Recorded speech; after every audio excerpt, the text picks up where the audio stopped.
Hello and welcome to the Marine Channel. Now, every so often as you walk along the pontoon, a boat just leaps out at you, demands your attention, and you've just got to go and take a closer look. And it's just happened to me. And it's this one here. How gorgeous is that? It's the Cormate Chase 35 Supermarine, finished in Hawaiian blue. And there is not a thing about this boat that I do not like. I think it's absolutely gorgeous. Now, I've been talking to the team here. It's a fascinating boat. There's a lot of amazing stuff. I'll try to do it justice. I'll try and remember what I've been told, because there are so many interesting and amazing facts about this boat. I was desperately trying to write them down and make sure I remembered them. But I'll see how I do. So a little bit about Cormate first of all. They've been building boats in Norway since 1985. Their yard is just south of Oslo. And basically they're built by Hydro Design. And all those guys have been into powerboat racing, so all that expertise and knowledge about racing boats is distilled in the production boats that they produce. So this is a quick boat. Now, a little bit about engines. So this one has got a couple of inboard engines, Mercruiser 6.2 V8s, producing 350 horsepower. That will propel this boat to somewhere close to 60 knots. If you want to go a little bit more mad, you can actually go out for Mercury Racing 565s. You can have outboards, you can have stern drives. There are options, but the basic message is, whichever one you choose, it's going to be quick. Now, the actual hull on this boat is carbon Kevlar, so this whole boat only weighs 3 tons. It's got a triple step hull. It's got a 24.5 degree dead rise at the transom. It has got racing heritage literally everywhere you look. I'm going to step aboard now and show you a little bit of the interior, because the other thing that really caught my eye was the quality of this boat.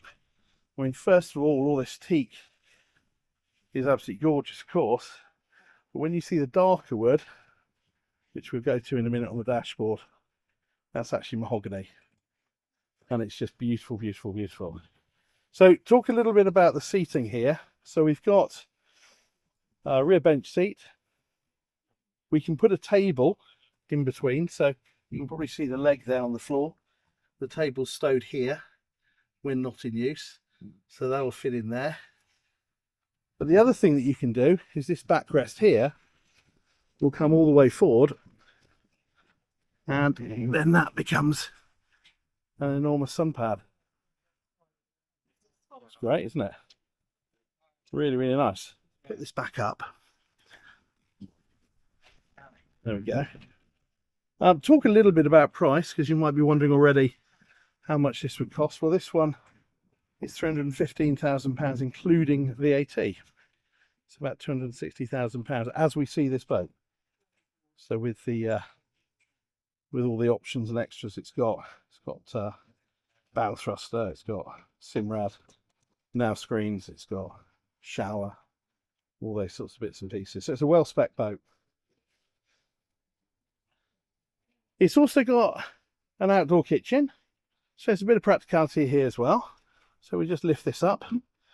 We've got a little sink there, we've got a 2-burner hob there, and then down below we've got a lovely, great big chiller drawer, well stocked for the show. But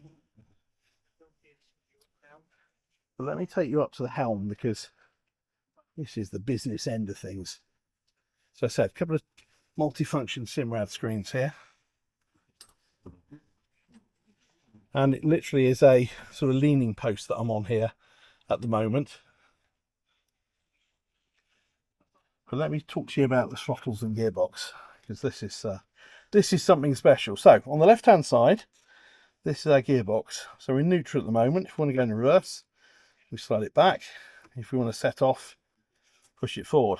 And then these are our throttles. So once we're actually in forward, even at tick over, this boat's doing about 5-6 knots. So you're actually clicking in and out of gear to make sure that you're doing kind of marina speeds.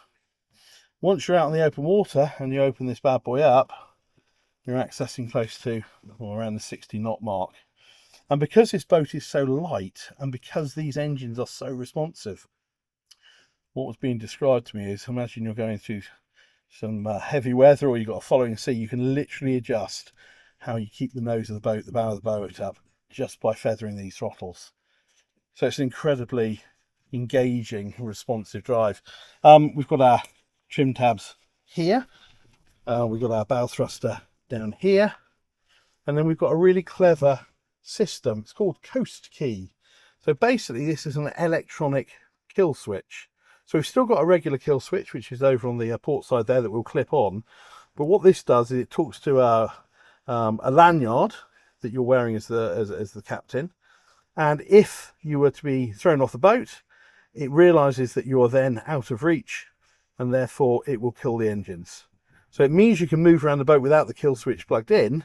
You know, you can walk along the pontoon in bits and pieces, and if anything would happen, it would kill the engines. So another neat little safety feature there.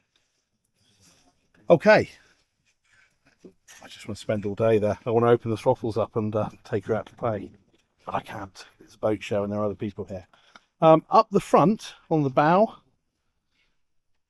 which is actually quite easy to get through, or two. There's another little sun pad area here, and you'll notice as well there's this hatch. When we go below, we'll see how nice that is, because that's giving us access down into the sleeping quarters. When that's down, that obviously becomes a backrest. But it's quite nice to have that open for fresh air. And again, you can see the teak running around the boat. It's a copy of nothing, this boat. There is nothing out there quite like this, and it's better for that, I can tell you. So let's make our way back down here. You can get canvas covers for this boat. You can enclose it, but let's be honest, wouldn't it be lovely if we spent our entire lives in weather like this and we could really enjoy it as an open boat? Right, I'm going to take you down below and show you what we've got there. So literally put your weight down there and then sit on the step, and you're down into the forward cabin, which is surprisingly roomy. So you've got a little seat there, double berth there. Obviously your head would be at this end, feet down there, and that's where we came in. And you can see now the advantage of this massive opening area. I can talk to people in the sunbed should I want to. And then there is actually some additional sleeping space, albeit small, albeit for children, I would suggest, or very determined guests, just to fit in there. But if nothing else, it's useful storage. You know, you can chuck all your overnight bags in there and bits and pieces. And then we have a heads. Open that door. Well, actually, it's a pretty decent size. It's a wet room. You got your loo in here. Got your sink. Got your drainage down there. Electric loo. That's all right, isn't it? We can manage with that. And again, all this wonderful, wonderful wood that makes it feel super special. And rightly so. So maybe quite unexpected to have this kind of accommodation on a racing boat, or a racing heritage boat that's capable of 60 knots. But there you go.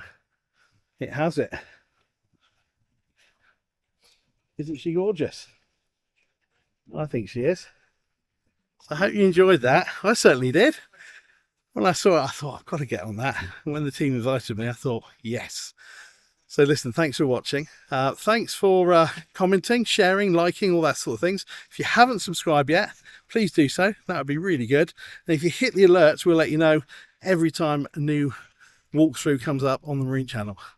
But until the next time, thanks again, and we'll see you soon. Bye-bye.